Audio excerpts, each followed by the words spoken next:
Baik, untuk fisika dan biologi nanti ada Bapak Agus Dwianto dan juga Bapak Sri Hartono ini. Ya, bagaimana ini untuk bentuk-bentuk dari soal UN Pak untuk tahun ini Pak? Silakan. Ya, terima kasih Mas penyiar. Iya, saya Dias Pak. Mas Dias. Ya. Oke, selamat sore pada adik-adik semuanya di mana saja berada. Ini untuk bentuk-bentuk soal ujian nasional yang akan kita laksanakan atau dilaksanakan rencananya pada tanggal 20 sampai 23 April itu bentuknya adalah pilihan ganda seperti yang sudah tahun-tahun yang lalu. Kemudian untuk soal ujian sekolah itu ada soal pilihan ganda dan soal urean gitu. Jadi nanti untuk tahun ini kan mestinya ada UNBK, ada UNKP. Kemudian untuk yang tiap ruangan itu nanti tiap siswa mestinya soalnya berbeda-beda, Mas. Iya. Jadi tidak bisa kalau mau lihat pekerjaan temannya nanti jawabannya gimana, itu beda sekali. Jadi untuk setiap siswa itu beda-beda soalnya. Beda-beda. Antara satu siswa yang satu dengan siswa yang lain. Iya, meskipun duduknya berdampingan itu soalnya berbeda-beda gitu Mas. Oh begitu. Terima kasih. Ya. Ya, kemudian kalau untuk mata pelajaran biologi Bapak silakan untuk bentuk soalnya bagaimana? Apakah juga sama dengan fisika ini? Ya. Sebenarnya sama saja untuk yang fisika tadi, sama di Kabupaten Wonogiri juga sudah mengadakan UNBK, banyak yang sudah UNBK juga. Sama seperti Pak Hartono tadi, untuk tipe-tipe soal tentunya dalam satu ruangan entah itu 35 atau mungkin 40 orang duduknya berdampingan, tetap nanti untuk jenis soal variasi soalnya berbeda-beda. Makanya tentunya kesiapan daripada anak-anak untuk peserta didik untuk menyiapkan sedini mungkin, karena ini tinggal beberapa minggu lagi. Tentunya belajar yang maksimal dan tentunya berdoa itu merupakan kunci sukses nanti untuk ujian nasional gitu, Bapak. Iya. Ya, baik. Kemudian di mata pelajaran fisika lagi ini buat Bapak Agus maupun Bapak Sri Hartono mungkin salah satunya. Ini di sini apa yang dimaksud dengan soal HOT atau HOTS ini, Bapak? Baik, memang saat ini sering kita mendengar istilah yang baru Mas Dias, yaitu dengan adanya soal HOTS. HOTS sendiri kependekan ya dari Higher Order Thinking Skill, artinya soal-soal yang nanti akan diberikan kepada siswa itu akan menguji kemampuan berpikir tingkat tinggi. Ya, jadi kemampuan berpikir tingkat tinggi. Kita ketahui kemampuan berpikir ini kalau didasarkan pada teori pembelajaran itu akan dibedakan menjadi beberapa tingkatan, mulai yang paling rendah itu hanya mengingat. Ini biasanya sering identik dengan soal-soal hafalan, soal-soal hafalan saja. Di atasnya nanti ada soal-soal yang menguji pemahaman, ada menguji aplikasi, kemudian soal yang menuntut siswa melakukan analisis, melakukan evaluasi sampai dengan membuat karya tertentu. Nah, kalau kemudian dikaitkan dengan level soal, saat ini kita diperkenalkan ada 3 level soal Mas Dias dan para siswa sekalian. Ada 3 level soal yang nanti akan diujikan di ujian nasional kali ini. Tingkatan yang paling rendah sering disebut level 1 atau L1 itu adalah pemahaman. Pemahaman ini hanyalah ingatan-ingatan yang sudah ada di memori para siswa. Artinya mereka tidak harus menghitung, tidak harus melakukan analisa. Begitu ditanya langsung ingat jawabannya ini. Nah, itu maka soal-soal seperti ini hanya menguji di level pemahaman. Kemudian di level yang kedua namanya adalah level aplikasi, di mana siswa diminta menerapkan ilmu yang mereka miliki ini dalam kehidupan sehari-hari. Kemudian yang ketiga yang nanti lebih tinggi tingkatannya, dan ini biasanya siswa merasa kesulitan itu di taraf penalaran. Satu contoh misalkan, kalau dahulu itu seringkali materi besaran dan satuan itu hanya sederhana pertanyaannya. Di bawah ini yang termasuk besaran pokok yang mana? Di bawah ini yang bukan merupakan besaran turunan yang mana, hanya ingatan-ingatan saja.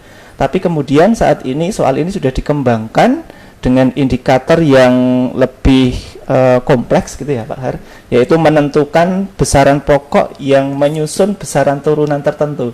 Misalkan begini, luas itu adalah besaran turunan. Nah, luas ini diturunkan dari besaran pokok apa? Ini siswa harus mampu melakukan analisis. Nah, bagaimana melakukan analisanya? Kalau kita mencari luas suatu bidang, itu misalkan bidang ruangan ini, misalkan ini kan berbentuk persegi ya, pasti kita akan melakukan pengukuran yaitu panjang ya, baik panjang ke arah ke sana sama ke sini, atau kita sering menyebut panjang dan lebarnya. Nah, maka bisa kita simpulkan bahwa luas ini diturunkan dari satuan besaran pokok yang namanya panjang. Berbeda lagi misalkan nanti kalau kita diminta menentukan kecepatan. Kecepatan ini diturunkan dari besaran pokok yang mana? Nah, kita ingat saja kalau kita sedang di jalan raya itu kan kecepatan biasanya dalam kilometer per jam, atau kita jalan kaki atau berlari satuannya adalah meter per sekon. Maka besaran kecepatan ini diturunkan dari satuan besaran pokok yaitu panjang ya, karena meter tadi kan panjang, dan per sekon berarti sekon ini satuan dari waktu. Oh, berarti kecepatan itu diturunkan dari besaran pokok, panjang, dan waktu. Soal-soal seperti ini yang nanti akan diujikan di tahun ini, yang mana menuntut siswa mampu melakukan penalaran. Mungkin seperti itu, Mas Dias. Ya, baik, mungkin bisa ditambahkan tuh untuk Pak Agus, mungkin bisa ditambahkan ya. Ya, yang terkait dengan tadi HOTS tadi ya. Jadi untuk HOT tadi sudah disampaikan pada Mas Agus, apa itu HOTS, kemudian level-level soalnya seperti apa. Mungkin ini ada contoh soal lagi, Mas. Iya. Jadi ini misalnya ini ada gambar bimetal, kemudian ada tabel koefisien W panjang masing-masing logam, misalnya platina 0,009, tembaga sekian, kuningan 0,0019 dan seterusnya. Kemudian ada bimetal. Bimetal itu dua logam yang dijadikan satu, dikeling dengan cara dikeling. Jadi itu gunanya untuk apa itu, untuk otomatis pada setrika itu, Mas. Otomatis pada setrika itu. Kalau setrika itu kalau pas panas itu kan, itu dia akan putus sendiri itu sakarnya, sehingga bisa dijaga suhunya gitu. Jadi kalau ada bimetal kemudian melengkung, kalau panas melengkung, nanti pertanyaannya secara berurutan berarti logam-logam yang menyusun itu apa saja. Jadi kalau bimetal itu kalau dipanaskan itu melengkungnya ke arah yang koefisiennya kecil. Jadi di tabel itu nanti sudah ada angka koefisien W panjangnya, sudah ada antara satu dengan yang satunya. Jadi siswa nanti memilih mana yang misalnya melengkungnya ke atas, berarti yang atas kan yang koefisiennya kecil, berarti yang bawah yang koefisiennya besar. Berarti siswa nanti harus bisa menyimpulkan dengan menganalisis tabel di atas, kemudian melihat gambar bimetal yang melengkung, maka siswa harus bisa menyimpulkan mana apa itu logam yang atas, mana logam yang bawah gitu. Gitu Mas. Terima kasih. Baik. Kemudian saya ke bidang biologi, ya, mata pelajaran biologi ini Bapak ya, ke Pak Parmo dan juga Pak Budi, Sri Maryatmo. Yang terkait dengan apa yang sudah disampaikan di mata pelajaran fisika tadi tentang HOTS, apakah juga sama ini Pak? Ya, terima kasih Mas Dias. Pada prinsipnya biologi pun sama dengan fisika, Mas Rong. Ini sama-sama IPA-nya, ya, sama IPA, sehingga proses soalnya sama dengan IPA, yaitu juga ada soal hot dan juga ada yang soal yang low tadi. Nah, untuk berbicara dengan soal hot, tentu saja IPA yang biologi ini nanti banyak disajikan tentang gambar-gambar, Mas. Gambar yaitu untuk siswa peserta didik harus bisa menerjemahkan ataupun menganalisis daripada suatu gambar-gambar. Suatu misal, Mas, tentang jaring-jaring makanan pada suatu sawah ataupun pada suatu kebun. Ini peserta didik atau siswa diharapkan bisa mengetahui urutan daripada jaring-jaring makanan ini. Ini satu contoh saja Mas. Jadi mudah-mudahan ya besok ini bisa keluar ataupun misalnya atau tidak, ini sebagai contoh saja tentang soal-soal hot, sehingga dari soal tadi setelah diberikan suatu gambar sehingga siswa bisa mengurutkan dari tingkatan konsumen, dari hewan organisme produsen, konsumen tingkat 1, konsumen tingkat 2 dan seterusnya, sehingga akan terbentuklah suatu bentuk rantai makanan ataupun bentuk jaring makanan dari suatu gambar yang diharapkan. Juga pada gambar itu tidak menutup kemungkinan ditanyakan tentang dampak apabila suatu bentuk rantai makanan atau jaring makanan ini ada yang terganggu. Suatu misal seorang petani melakukan pembasmian terhadap belalang yang mengganggu tanaman padinya, sehingga di dalam rantai makanan suatu sawah tentu saja akan terjadi suatu proses perubahan, sehingga hewan-hewan yang sangat tergantung pada belalang ini tentu saja akan mengalami perubahan. Begitu Mas, ini sebagai tambahan kami dari biologi, semoga bisa bermanfaat. Ya, baik. Kemudian Pak Budi mungkin bisa ditambahkan tadi untuk jenis, karena tadi untuk Pak Agus sudah menjelaskan untuk HOTS, lalu Pak Hartono ada juga HOTS dan low. Jadi tipenya kan kalau yang sekarang tadi HOTS artinya yang namanya hot itu bukan soal-soal yang sangat sulit tidak kan gitu. Jadi pengertiannya seperti contoh saja, seperti Pak Parmo tadi sudah menyampaikan ada 2 tipe. Ini mungkin bisa saya gambarkan untuk tipe yang lot itu yang tadi yang rendah, dan hot yang tinggi. Jadi kalau tipe-tipe yang dulu mungkin yang tipe-tipe yang lot yang katakanlah yang rendah, untuk contoh soalnya mungkin kalau mungkin dipaparkan seperti ini. Jadi hanya menghafal saja. Contohnya tadi kalau ada di sini ada pertanyaan, jadi ada gambar jaring-jaring makanan seperti ini, terus ada pertanyaan, produsen dan konsumen 3 dalam jaring makanan tersebut ditunjukkan oleh. Jadi di sini kan hanya katakanlah menghafal saja. Jadi menghafal yang produsen, yang konsumen, kan itu yang model-model yang pemahaman. Jadi seperti ini. Jadi kalau ini mungkin ada optionnya, ini mudah untuk yang tipe-tipe yang low. Nah ini yang hampir sama juga, ini kalau hampir sama.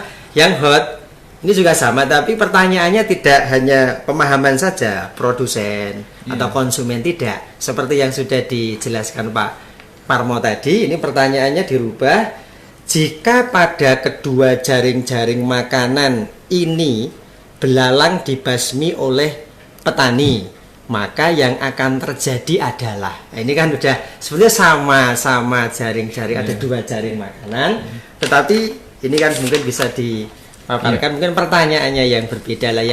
Yang hot tadi ya membutuhkan katakanlah ya kalau pemikiran itu bahkan 2-3. Jadi ini sebetulnya soal yang bisa mudah, artinya materi mudah tetapi juga bisa dibuat tipe yang hot tadi. Jadi hot itu bukan yang harus sulit, tidak gitu. Ini contoh-contoh untuk soal low dan soal hot gitu. Ya, berarti soalnya nanti ada dua tipe, hot dan low ya Pak? Iya, nanti ya. Ada variasinya, ada variasi, ada low, ada hot gitu ya Pak. Bagus, itu tidak semua itu soal itu akan hot, tidak, tetapi variasi kombinasi, ada yang low, ada yang hot gitu. Jadi tentunya anak-anak perlu pemahaman dan aplikasinya juga harus tidak hanya menghafal saja, tetapi juga harus lebih dari itu. Gitu Mas Dias. Ada penalarannya gitu ya. Betul. Ada penalarannya. Iya. Baik mitra pendengar, untuk Anda khususnya untuk adik-adik yang di SMP, khususnya kelas 3 yang mau mengikuti ujian nasional, silakan saja. Mungkin ada yang perlu ditanyakan, mumpung ini ada Bapak narasumber ya di 0273321 344, dan juga bisa melalui SMS maupun WhatsApp online di 081393584000, dan acara ini disiarkan melalui live streaming juga di rgsstreamingkita.com. Ya, dan untuk selanjutnya ke mata pelajaran fisika ini buat Pak Agus dan juga buat Pak Sri Hartono. Untuk selanjutnya, untuk soal-soalnya Pak, soal-soal ujian nasional, bagaimana komposisinya nih? Baik, Mas Dias. Ya. Itu yang kita ketahui untuk mata pelajaran IPA ini nanti soal yang akan keluar. Ini kami bocori sekalian. Ya. Itu jumlahnya ada 40. Nah, 40 ini semuanya pilihan ganda. Ya. 40 pilihan ganda. Nah, cuma seringkali siswa itu ada yang suka fisika, ada yang suka biologi, ada yang suka keduanya, ada yang mungkin yang malah mungkin belum menaruh hati kepada keduanya dan sering milih-milih gitu, Mas. Oh, berarti ini untuk 40 soal nanti pilihan ganda semuanya. Pilihan ganda semuanya ya. Nggak ada IC-nya ya? Tidak ada. Untuk ujian nasionalnya tidak ada. Tidak ada. Kalau dulu ada ujian sekolah ada IC-nya, tapi sekarang sudah tidak. Nah, dari 40 itu nanti kemungkinan prediksi yang akan muncul itu biasanya setiap tahun itu komposisinya fisika itu di angka sekitar 16 begitu. Kemudian kimia ada 5. Ada kimia yang belum saya sebut tadi. Dari 40 soal itu mata pelajarannya itu dari biologi, untuk IPA-nya biologi dan fisika. Ada biologi, fisika dan gitu. kimia. Bagian kimia. Nah, biasanya komposisinya kita belum tahu pasti yang tahun ini, tapi sekitar ini biasanya tiap tahun. Untuk fisika di angka 16 rata-rata, kemudian kimia di angka 5 soal, berarti kan sudah 21 ya. Nah, sisanya yang 19 biasanya jatahnya biologi. Gitu, Mas.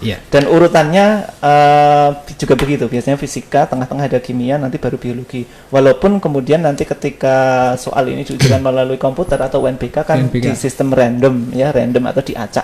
Artinya bisa jadi biologi muncul duluan kan begitu. Baik, untuk ujian nanti semua UNBK ya untuk SMP negeri semua sudah diarahkan ke UNBK setahu saya untuk tahun ini. Oke. Ya, kemudian bisa ditambahkan buat yang di fisika ini Bapak, untuk komposisi soal-soalnya mungkin bisa dijelaskan kembali yang mungkin kemarin belum tersampaikan mungkin ya dari minggu kemarin. Ya, untuk komposisi soal saya kira tadi sudah dijelaskan Mas Agus, yaitu fisika 16, kimia 5, kemudian biologinya 19 nih Mas. Itu saya kira biasanya ya seperti itu gitu Mas. Iya.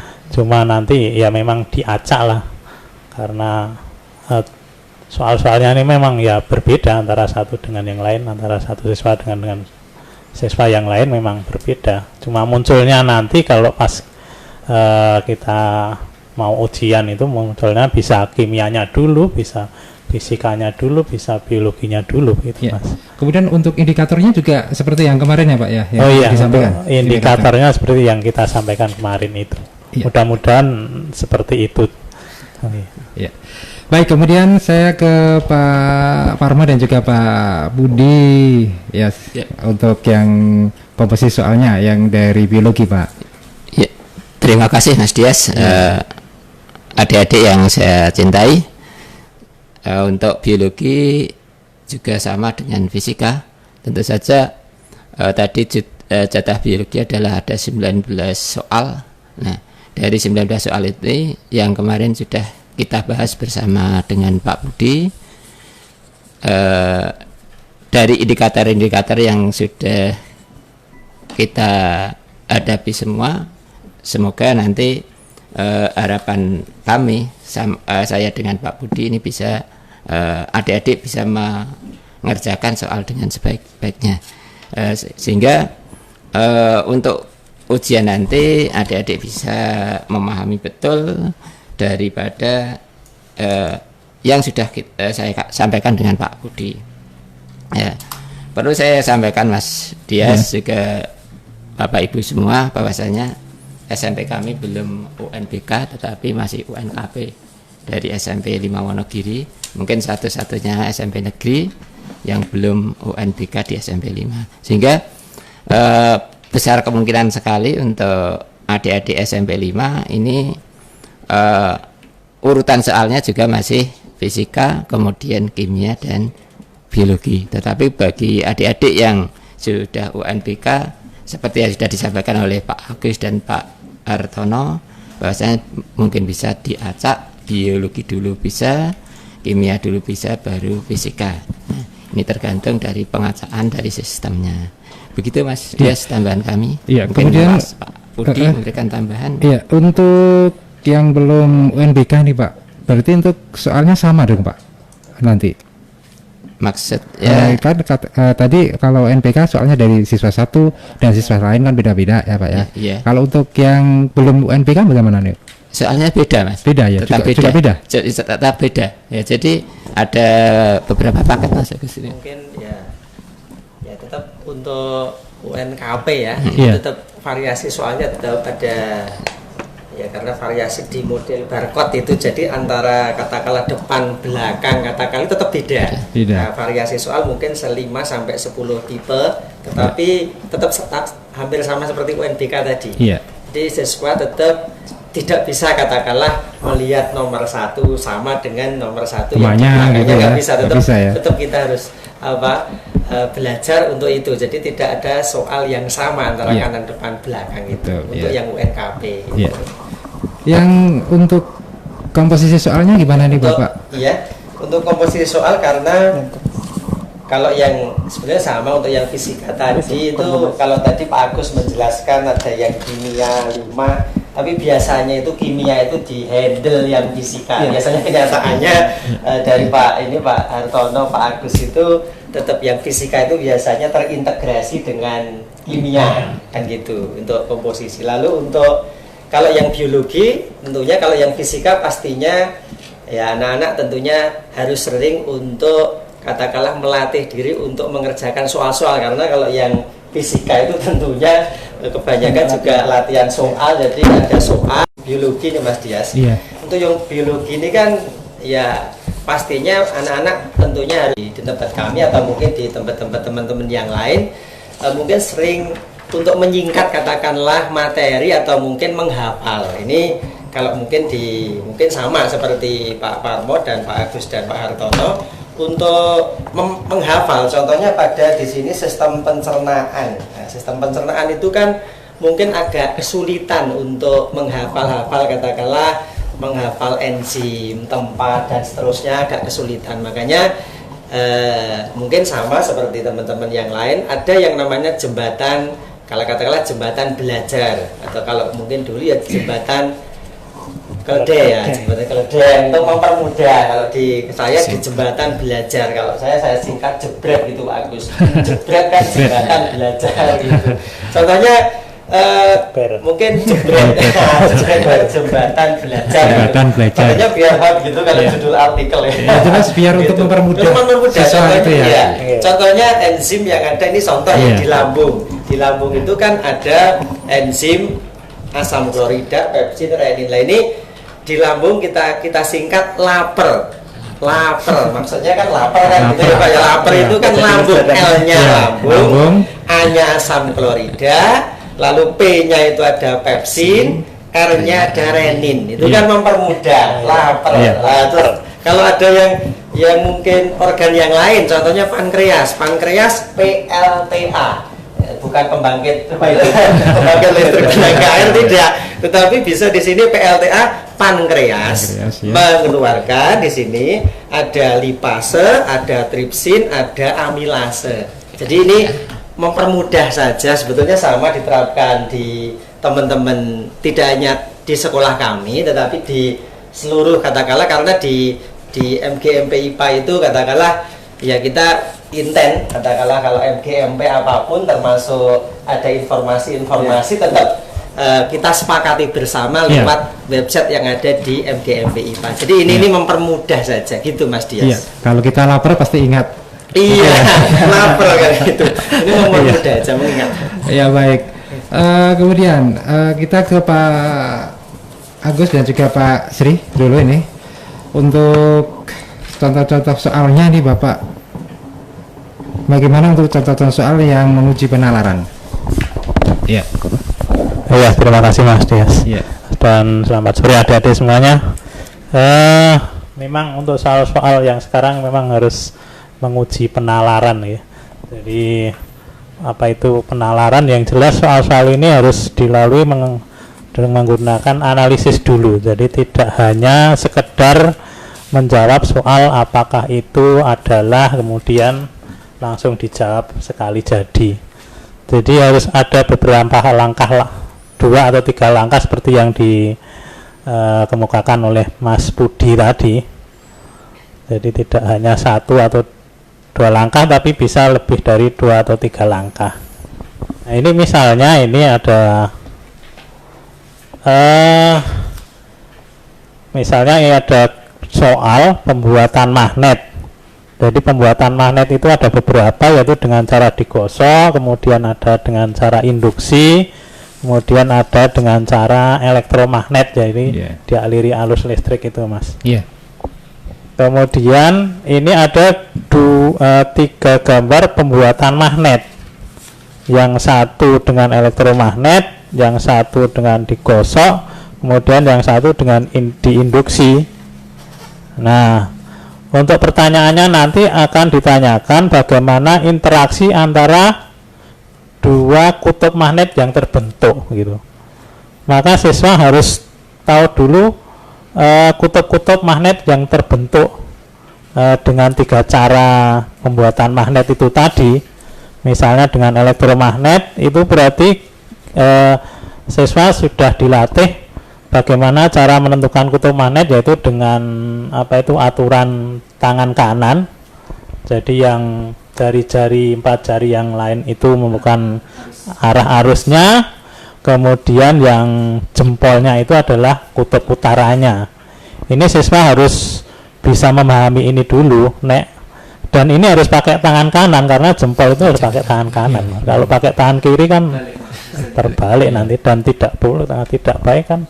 Masa jempol pakai tangan kiri ya, dia tangan kanan gitu. Itu salah satu dari soal-soal untuk menguji penalaran ya, Pak ya. Gitu. Ya, mungkin bisa ditambahkan Pak Sri, Pak Agus. Pak Agus. Ya, kebalik ya tadi. Iya, Pak Agus. Baik, untuk soal penalaran di fisika, salah satunya misalnya begini Mas Dias. Kalau ada mobil ini mengalami kebocoran oli gitu ya. Kalau mobil ini jalannya kecepatannya tetap, menurut Mas Dias titik-titik olinya jaraknya bagaimana? Nggak tahu Pak.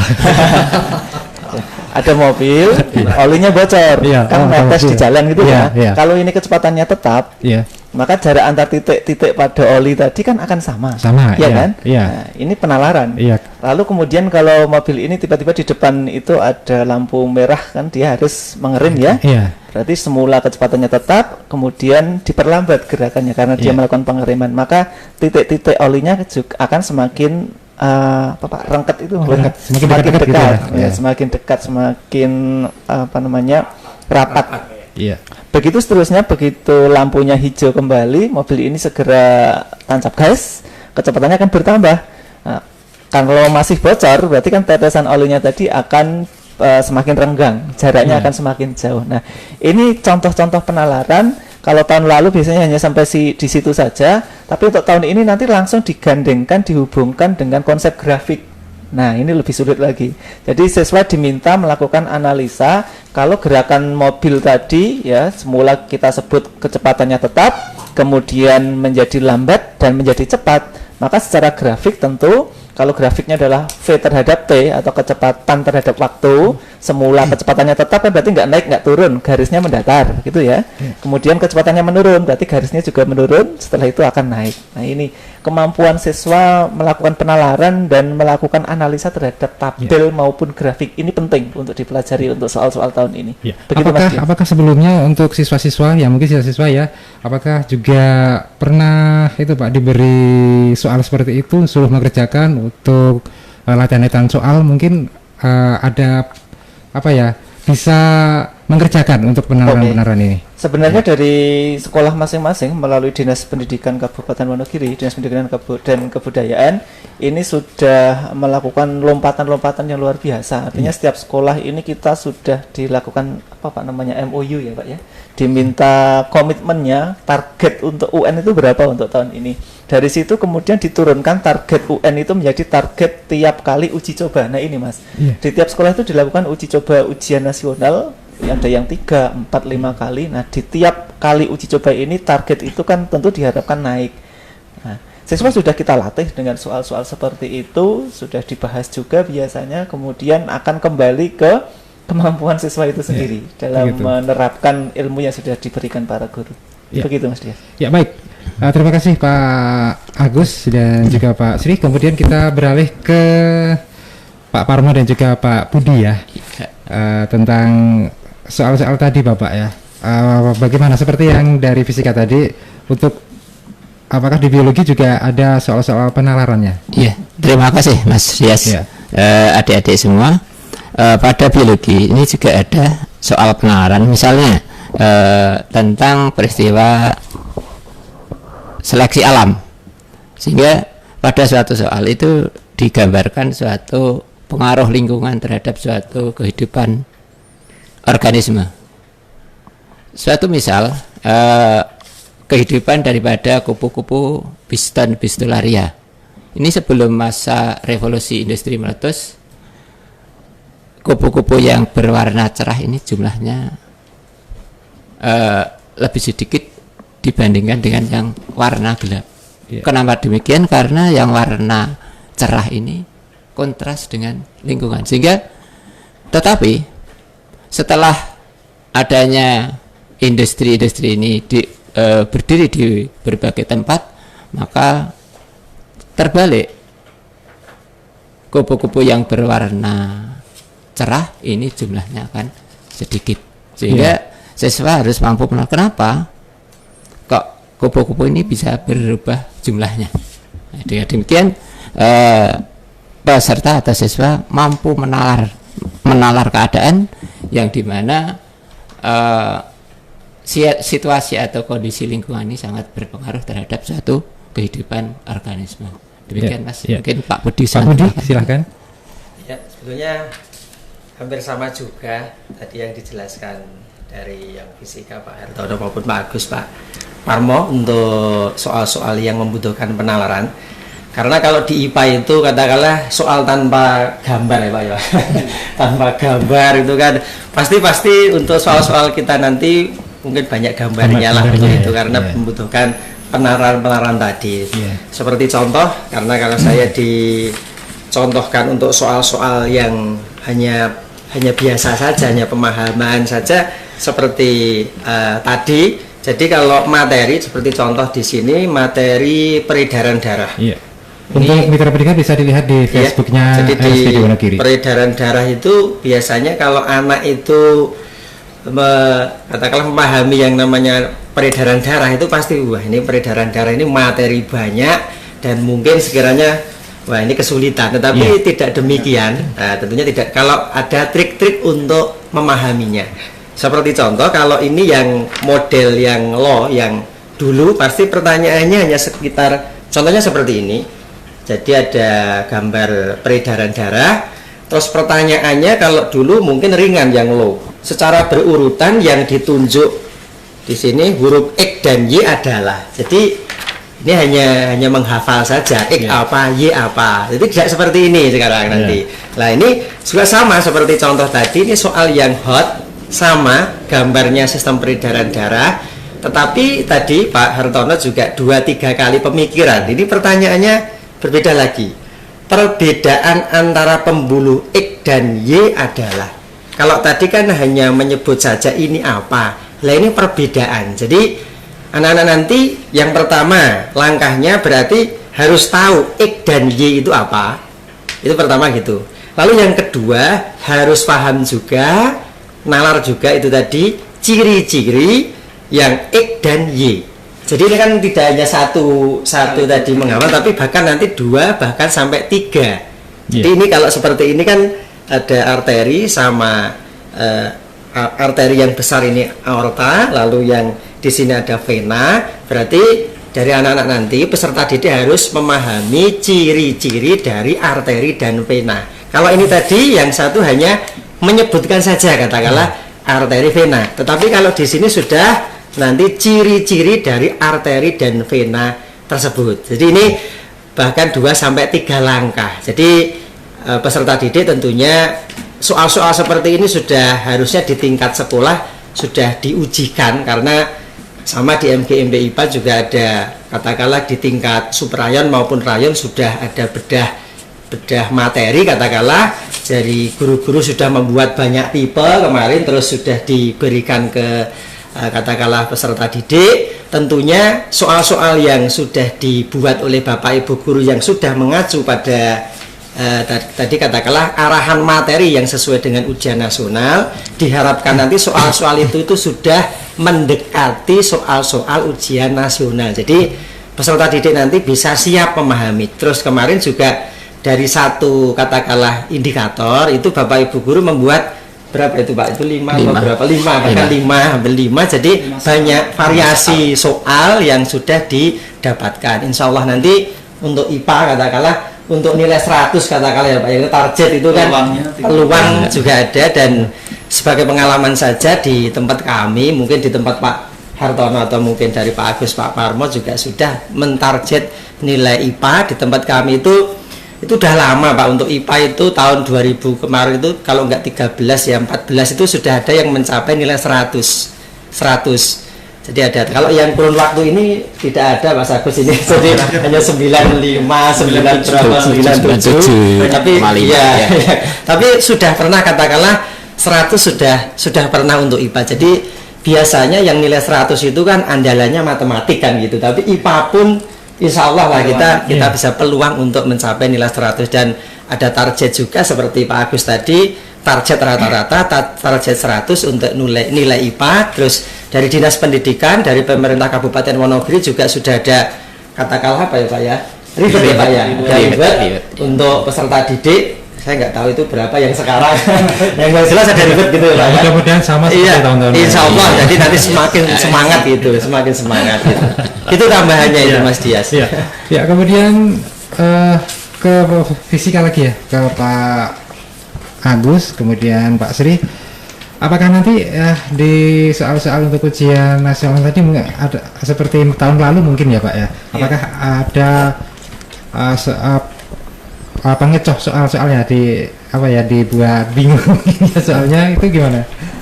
Iya Mas Dias. Baik, jadi sebenarnya pengecoh itu sesuatu yang lazim atau biasanya ada dalam soal, apalagi soal ujian nasional ini dibuat oleh tim yang sudah teruji. Artinya soal yang baik itu soal yang mampu mengecoh siswa. Walaupun ya soalnya itu benar pengen nilai 100, tapi kalau salah satu soal dikecoh gitu salah satu kan nggak jadi 100. Nah ini terjadi tahun lalu banyak kita temukan siswa dengan nilai 97,5 hanya salah satu soal saja. Maka siswa nanti diminta untuk lebih teliti Mas dalam melakukan analisa soal, pengerjaan soal. Misalkan saja begini, sekaligus nyambung tentang contoh soal penalaran tadi ya. Kalau di fisika yang sering muncul sebagai contoh itu kan tuas Mas, atau pengungkit ya, jungkat-jungkit itu ya. Di soal biasanya diketahui ada beban berapa Newton, kemudian jarak antara beban dengan titik tumpu berapa, kemudian diketahui misalkan kuasanya sudah ada. Nah nanti pertanyaan yang muncul kalau model-model zaman dulu itu hanya ditanyakan itu lengannya ini berapa panjangnya, hanya begitu saja. Ini hanya penghitungan atau aplikasi saja. Tapi untuk soal-soal tahun ini sudah mulai dinaikkan tarafnya. Kalau tadi disebut sebagai HOTS ya, Higher Order Thinking Skill. Sekalian klarifikasi agar siswa tidak takut duluan tentang HOTS ini. Jadi HOTS itu berbeda dengan sulit. HOTS tidak selalu sulit, tadi sudah dikatakan Pak Budi demikian. HOTS itu soalnya menguji siswa untuk berpikir dengan tingkat atau taraf yang lebih tinggi, itu saja. Dan saya sering melakukan motivasi, memberikan motivasi ke siswa. Sebenarnya soal itu sudah ada jawabannya, ya Pak tidak Mas Dias? Sudah ada sebenarnya jawabannya, hanya suruh pilih siswa itu kan begitu. Ya, motivasinya kan sederhana. Hanya suruh pilih tapi yang benar. Nah, salah satu pengecoh itu misalkan pada tuas tadi ya, kalau beban sudah diketahui, lengan bebannya diketahui, kemudian kuasanya diketahui, kemudian siswa kan berarti yang pertama harus menentukan lengan kuasanya ya. Kalau kemudian titik kuasa ini digeser mendekat atau menjauh, otomatis lengan kuasanya kan juga akan berubah. Di sini siswa nanti dituntut untuk melakukan analisa, sekaligus berpikir menalar. Oh, kalau misalkan kuasanya diperkecil, itu berarti kan kita butuh memindahkan titik kuasa ini mendekat. Kalau dia menjauh ya Pak ya. Kalau titik kuasa besar kuasanya dikecilkan, maka harus semakin jauh. Kalau kita mau ngungkit batu itu, kalau pengen lebih ringan gaya kuasanya, berarti lengan kuasanya harus diperpanjang. Ini penalaran ya. Mungkin seperti itu. Nanti akan muncul pengecoh berupa angka-angka yang kalau siswa itu sembarang hitung akan dikiranya sudah benar. Padahal itu hanya pengecoh ya. Soal itu mintanya dikali yang dua variabel pertama dikali dibagi dengan variabel ketiga. Misalkan kalau siswa hanya iseng, ini tak bagi dulu baru tak kali, atau ini tak jumlah tak kurangi, ini biasanya soal yang baik itu tetap akan muncul jawabannya. Ini yang disebut dengan pengecoh. Maka begitu ketemu jawaban diuji lagi, jangan langsung menyimpulkan itu jawabannya. Ya, begitu, kita coba lagi ya, jawabannya yang paling benar bagaimana gitu ya. Sambil dinalar tadi, oh harusnya begini, secara nalar sudah masuk logis. Itu Pak Hartono mungkin menambahkan. Ya, mungkin saya tambahkan Mas Agus, Mas Dias, adik-adik semuanya. Jadi untuk yang jelas tadi sudah disampaikan, untuk langkah-langkah pengerjaan itu bisa 2, 3 atau 4 kali ya. Jadi mungkin dalam satu soal itu dikerjakan 1 kali ternyata ada jawabannya gitu loh. Tapi sebenarnya jawabannya bukan itu. Itu namanya pengecoh. Itu namanya pengecoh. Dikerjakan dengan cara ini loh, ini sudah ada jawabannya. Kadang-kadang siswa, wah ini ya segini wae. Jadi siswa ini harus hati-hati dan teliti, jangan terkecoh. Artinya, oh iya wis ngene wis rampung gitu. Jadi harus dipikirkan lagi, ternyata langkahnya tidak hanya 1 kali, ternyata 2 atau 3 kali gitu. Itu terima kasih Mas. Kemudian di bidang biologi, bagaimana untuk mungkin contoh soalnya ya soal pengecoh itu Pak? Iya, terima kasih Mas Dias. Untuk biologi soal pengecoh banyak sekali ya Pak Budi ini. Seperti halnya pada jaring-jaring makan aja ini, kalau disuruh mau nyampaikan ini ada berapa bentuk jaring makanan, itu sudah pengecoh sekali ya. Nah, sebetulnya ini kalau kita lihat dari rumput, belalang, elang, ini kan satu bentuk, satu rantai makanan. Kemudian ada tumbuhan, tikus, ular, kemudian elang. Ini juga suatu pengecoh. Sehingga kalau siswa ini tidak paham betul, mengamati betul dengan gambar dengan teliti, itu juga akan banyak terkecohnya. Sehingga memang harus benar-benar diamati dengan teliti dari gambar-gambar yang sudah disajikan. Tadi sudah disampaikan oleh Pak Budi bahwasanya soal tentu saja banyak gambarnya nanti, sehingga dalam proses menalar pun dia juga harus dengan gambar-gambar itu. Ya, mungkin dari jaring-jaring makanannya. Iya, dari jaring makanan tadi banyak sudah dibengkokkan sedikit sudah jadi pengecoh ya. Itu. Oke, mudah-mudahan siswa paham betul gitu ya dengan jawaban dan juga memahami apa itu soalnya. Iya Mas. Iya. Kemudian Bapak ini ke Pak siapa ya? Pak Agus sama Pak Sri, mata pelajaran fisika. Apakah ada bedanya Pak untuk soal ujian nasional untuk tahun 2020 ini dengan tahun-tahun sebelumnya? Ya, terima kasih Mas Dias. Jadi ya memang kalau dianalisa mulai tahun 2017 ya, mulai 2017 itu soal-soal itu sudah mengarah ke HOTS. Cuma memang komposisi HOTS-nya itu mungkin persennya yang masih berbeda. Kalau tahun-tahun sebelumnya mungkin ya ada, tapi paling sedikit 1-2 atau mungkin 10% atau 5% gitu aja. Tapi kalau mulai tahun 2017 ke sini soal-soal ini sudah ke HOTS, itu ya persenannya yang ditambah lagi gitu. Mungkin Mas Agus. Pak Agus, silakan. Baik, seperti yang sudah disampaikan Pak Sri Hartono, memang tahun ini taraf penalaran ya Pak, itu sepertinya akan dinaikkan dibandingkan tahun-tahun lalu. Tahun lalu sederhananya misalkan begini, kita punya bidang, kita punya balok, kita tempatkan di papan atau di meja seperti ini. Kalau balok ini memiliki massa, pasti memiliki massa ya, dia akan memiliki tekanan tertentu terhadap meja. Nah, kalau dulu hanya sederhana begini, ini bebannya berapa newton, luasannya yang menyentuh meja berapa, ketemulah tekanannya. Hanya satu kali hitung saja aplikasi.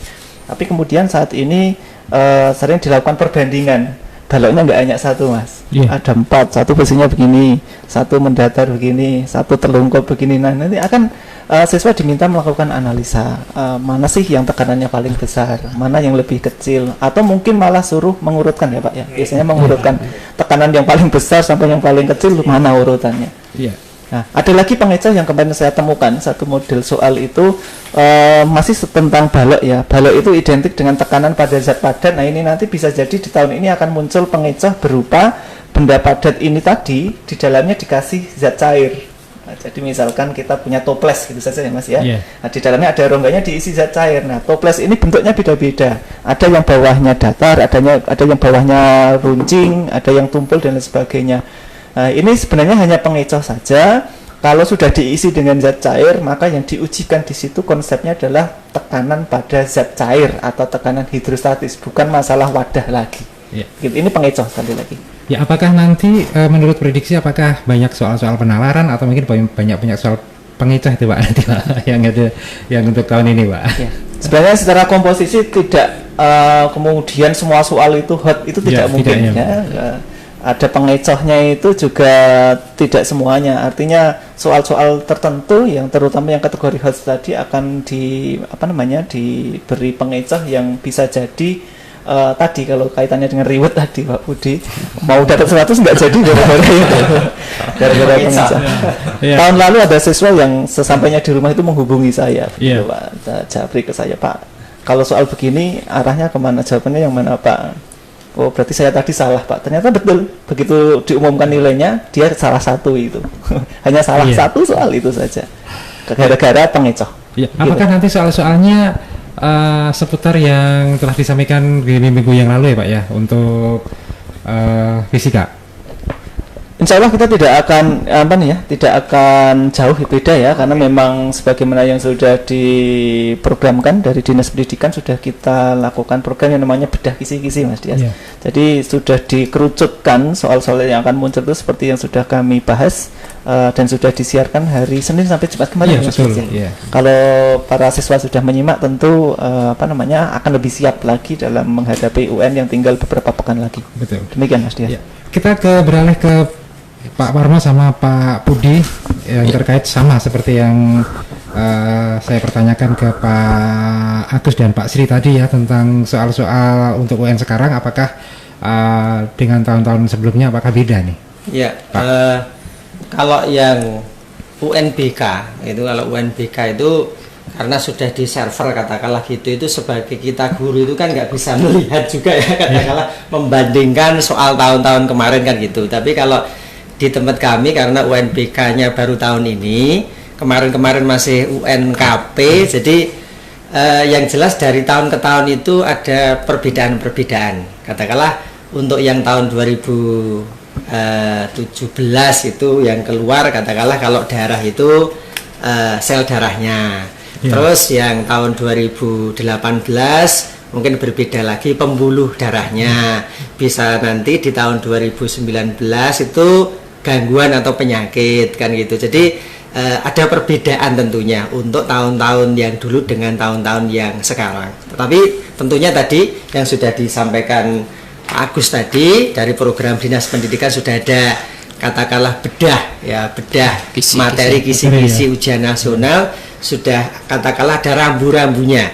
Nah, rambu-rambu katakanlah kalau di tahun ini, lah ini tadi di tahun 2020 nanti arahnya kemana sudah dipetakan. Terus untuk pemetaannya juga sudah sama seperti yang sudah kita sampaikan dari hari Senin sampai hari Jumat kemarin juga sudah. Jadi nanti kalau katakanlah anak-anak bisa mengarahkan ke materi-materi tadi, tentunya materi ini tidak hanya kita yang punya, tapi semua sudah di-share ke katakanlah Bapak Ibu guru di sekolah masing-masing, lebih mengerucut lagi. Jadi tentunya tadi arahan katakanlah nilai sempurna insya Allah nanti bisa ditargetkan.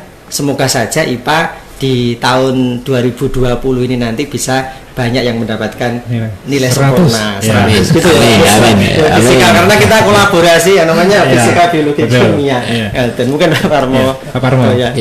Ya, saya sedikit menambahkan dari Pak Budi tadi, memang betul untuk dari tahun ke tahun ini ada suatu perubahan bentuk soal, Mas. Jadi diharapkan siswa nanti juga bisa memahami betul daripada soal yang dihadapi nanti. Kalau zaman dulu enggak ada, Mas, yang namanya bedah kisi-kisi waktu saya di SD, Sama, SMP. Pak. Saya dulu gitu. Enggak ada ya. Jadi ini kaget saya. Kaget. Kalau sekarang ini sudah dikerucutkan adanya bedah kisi-kisi, sehingga anak-anak itu kalau mau pengen nilai 100 itu untuk ujian hasil ya itu saja, Pak. Fokuskan pada itu ya, pada materi yang esensial tadi yang sudah disiarkan dari hari Senin sampai hari Jumat tadi. Ya. Ya, jadi sebetulnya sekarang akan lebih mudah kalau mau mencari nilai 100 tadi, karena itu siswa harus fokus pada materi esensial itu tadi. Itu saja tambahan saya. Ya. Terima kasih. Ke Pak Budi tadi, Iya. ini menurut rencana untuk tahun depan tidak ada UN ya? Iya. Menurut rencana begitu ya? Iya. Tapi nggak tahu ya, Pak ya. Iya. Ya, bagaimana pendapat Pak Budi yang mewakili dari bidang biologi? Ya. Ya. Itu untuk ada tidaknya UN kan itu nanti tergantung ya pastinya kebijakan dari ya. pemerintah. Iya. Yang jelas walaupun tidak ada katakanlah yang namanya ujian nasional, tetap di situ kan nanti ada yang namanya asesmen kompetensi minimal ya Pak Agus ya Pak Hartono, Pak. Jadi ada AKM, istilahnya asesmen kompetensi betul ya Pak Agus, minimal. Jadi setelah katakanlah anak-anak peserta didik melihat di media katakan wah nggak ada UN, jadi tidak seperti itu. Nanti tetap ada katakanlah indeks pengukuran katakanlah pemahaman anak itu dengan adanya asesmen kompetensi minimal. Dan kemarin juga sudah ada simulasi yang kelas 9 ya Pak ya, kelas 9 sudah ada simulasi soal-soal tentang AKM, asesmen kompetensi minimal, dan soal-soal itu ternyata soal-soal yang arahnya ke hot tadi ya Mas ya. Jadi arahnya ke soal-soal hot, pemahaman-pemahaman. Kalau di aturan memang soal itu tadi mengarah ke literasi, numerasi adalah penalaran tadi. Nah, tadi untuk program pemerintah kemarin untuk katakanlah ujiannya, katakanlah AKM-nya di kalau SMP di kelas 8 ya, kelas 8, SD kelas 4 ya, kita kelas 4, lalu SMA SMK itu kalau kemarin ada informasi menurut dari Permen itu dari Pak Menteri itu di kelas 11 apa? 11 ya. Kelas 11. Jadi pengukurannya kelas 4 untuk SD, SMP kelas 8, terus yang SMA SMK tadi kelas 11. Artinya dengan dikasih soal-soal AKM tadi di kelas 8, jadi dari sekolah itu tadi bisa katakanlah merefleksi, bisa mengevaluasi bahwasanya kelas 8 itu katakanlah materinya hanya sampai segini, terus katakanlah pemahamannya nilainya hanya sampai segini. Jadi masih ada waktu katakanlah pihak sekolah SMP itu bisa memaksimalkan di kelas 9 gitu. Jadi itu tadi kita, tapi untuk kebijakannya kita tetap mengikuti kebijakan dari pemerintah. Ya, baik. Ya. Karena waktunya cepat sekali, nampaknya asik banget ya kita ngobrol di sini. Ingin berlama-lama kita ngobrol ini, tapi waktunya tidak cukup ini Bapak. Untuk yang terakhir ya, mungkin dari fisika bisa mewakili, kemudian dari biologi bisa mewakili. Bagaimana untuk kiat-kiat sukses untuk mengerjakan soal ujian nasional untuk di mata pelajaran fisika dulu, bisa diwakili Bapak. Adik-adik semuanya di mana saja berada, karena ujian nasional akan diadakan pada April tanggal 20 sampai 23 rencananya, maka mohon adik-adik sekalian menjaga kondisi kesehatan tubuhnya ya. Jadi karena pada saat itu harus kondisinya fit ya, fit, sehingga dalam mengerjakan soal-soal nanti juga bisa lancar dan bisa berpikir dengan jernih, sehingga nanti dalam mengerjakan soal-soal yang tipenya penalaran tadi bisa dikerjakan dengan baik sehingga hasilnya maksimal dan mudah-mudahan dapat nilai 100 semuanya. Kemudian di biologi mungkin bisa ditambahkan kiat-kiatnya, Pak. Ya, terima kasih untuk menambah dari yang disampaikan oleh Pak Hartono, bahwasanya selain menjaga kesehatan, adik-adik juga jangan lupa untuk selalu berdoa. Setelah kita banyak berusaha, kita juga berdoa pada Tuhan Yang Maha Kuasa, semoga apa yang kita cita-citakan akan bisa tercapai. Ya. Doa dan usaha adalah kita harus bersama-sama. Begitu Mas Dias. Sekali. Baik, terima kasih Pak Agus Sudianto MPD selaku guru ya di SMP Negeri 1 Baturetno, dan juga Pak Sri Hartono, Pak Parmo, dan juga Pak Budi Sri Maretno atas kehadiran di studio untuk kesempatan sore hari ini. Terima kasih sekali. Dan baik mitra pendengar, hanya sampai di sini jumpa kita di bedah kisi-kisi mata pelajaran IPA untuk kesempatan sore hari ini. Terima kasih atas kebersamaan Anda. Selamat sore dan sampai jumpa.